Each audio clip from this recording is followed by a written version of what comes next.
Hello, everybody. Welcome to Jerry the Geek TV. I'm Joe Vanourney. We are here at Comic-Con San Diego 2026 talking with Matt Weinhold from Collector's Call on MeTV.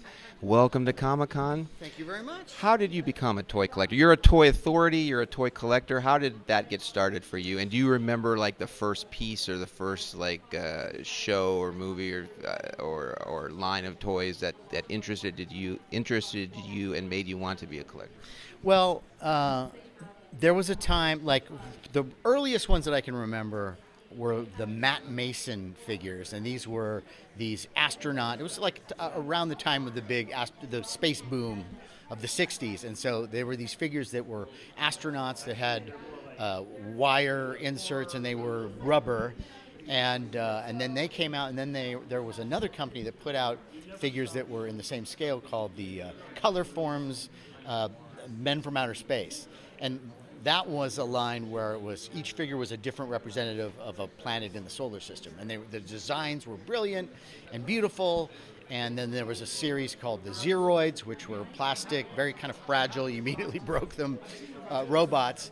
But it was this time where all of that had such a cool retro, now it's retro look, but like their Zeroid robots had an Art Deco style, and they were just fabulous. And so I had all this stuff, and then as you get older, you get into high school, and I went through that phase of like, I'm kind of maybe too cool for this now, but I wasn't. And it was just a pause, because as soon as I got into my 20s and started making some money, I started noticing all the things that I never got when I was growing up.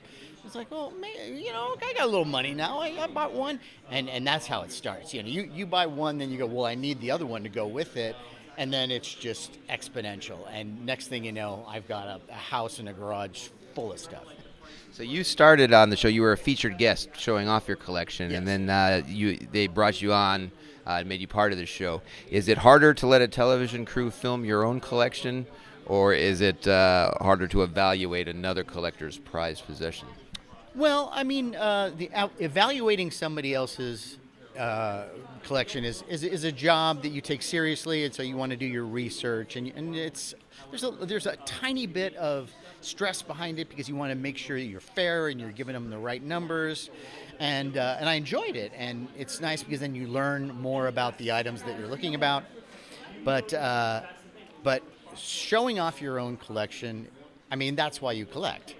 And one thing I can say about Collector's Call is that the crew are so great.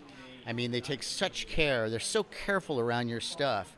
And then on top of it, for the show, they'll take your featured items and they'll do these gorgeous shots of, the camera moving all around them like they're museum pieces, and they are, to me. And to see that kind of care, and then to have Lisa come in, and she's so inquisitive and funny, and she does such a great job at making you feel comfortable. That's a really great time.